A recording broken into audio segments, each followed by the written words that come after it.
एक आदमी मरने के बाद सीधा स्वर्ग पहुंचा। वहां पहुंचते ही वो भगवान से शिकायत करने लगा कि धरती पर जब पानी की जरूरत नहीं होती तब आप बाढ़ ला देते हो। बिना मतलब के आंधी तूफान भूकंप, जरूरत से ज्यादा धूप दे देते हो।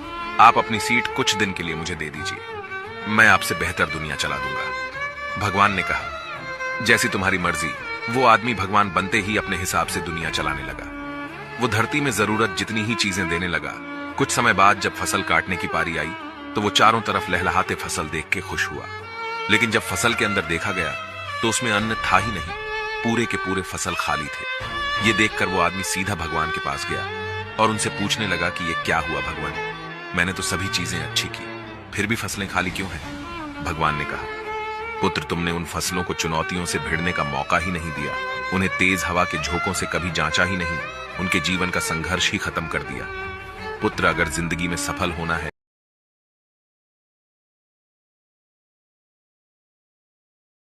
महाराज, देखिए ये फोन वाली चुड़ैल सबको कैसे मार रही है। किसी के भी मोबाइल में जाती और उसे मार देती है। चुड़ैल ने लाइव वीडियो कॉल किया।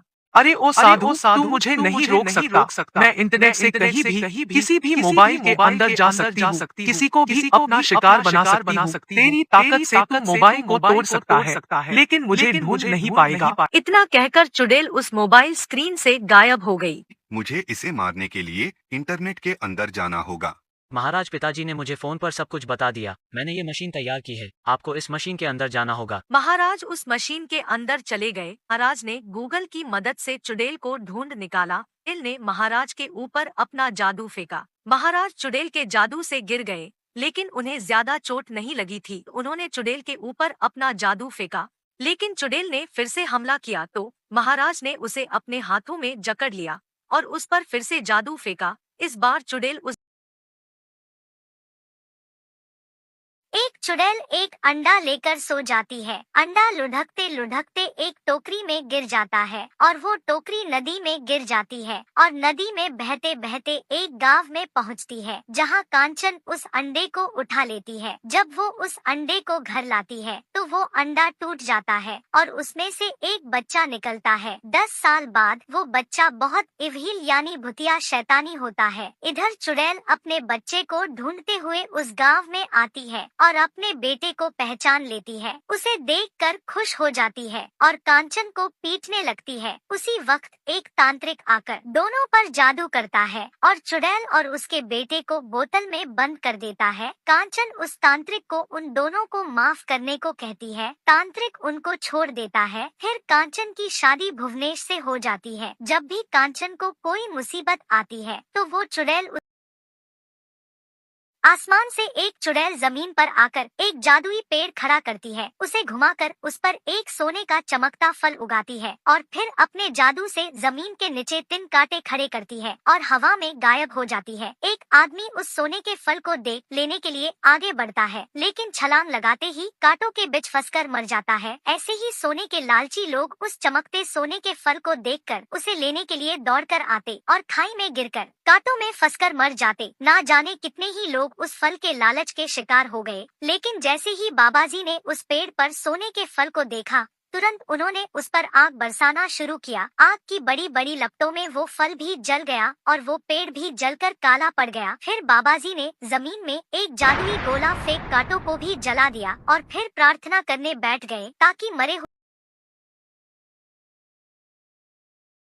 3 चुड़ैल गांव में आकर गौ माता को ले जा रही होती है। तभी बिरजू उन्हें रोकने की कोशिश करता है, लेकिन एक चुड़ैल उसे बेहोश कर देती है और तीनों चुड़ैल गौ माता को उठाकर ले जाती हैं। फिर बाबाजी गांव में आते हैं। बिरजू उन्हें बताता है कि 3 चुड़ैल गौ माता को उठाकर ले गई हैं। बाबाजी बिरजू को शेर बना देते हैं और उस पर सवार होकर उन चुड़ैलों के पास जाने के लिए निकल पड़ते हैं। बाबाजी देखते हैं कि तीनों चुड़ैल गाय को बांधकर नीचे से आग लगाकर गाय को जलाने की तैयारी कर रही होती है। तभी बाबाजी उन पर एक जादू फेंक देते हैं और उन्हें अंधा कर देते हैं और फिर शेर उन तीनों को लकड़ी पर बांधकर जलने के लिए छोड़ देता है। तीनों चुड़ैल जलकर राख हो जाती है और दोस्तों, किसी के साथ भी बुरा नहीं करना चाहिए। क्यों? ये जानने के लिए ये कहानी सुनिए। एक गांव में एक दर्जी रहता था और वहीं पास के जंगल में एक बूढ़ा हाथी रहता था। एक दिन हाथी खाने की तलाश में गांव में आता है तो दर्जी हाथी की सूंड पर सुई चुभा देता है। ऐसा दर्जी हाथी के साथ कई बार करता है। फिर हाथी दर्जी को सबक सिखाने के लिए एक दिन गंदे तालाब के किनारे जाकर अपनी सूंड में बहुत सारा गंदा पानी भर कर आता है और वो अपनी सूंड से दर्जी की दुकान पर पानी फेंक देता है, जिससे दर्जी की दुकान के सभी साफ सुथरे कपड़े खराब हो जाते हैं। हाथी के ऐसा करने के बाद दर्जी समझ जाता है कि उसी की सुई चुभाने की गलती से ये सब हाथी ने किया है और दर्जी हाथी से माफी मांगता है।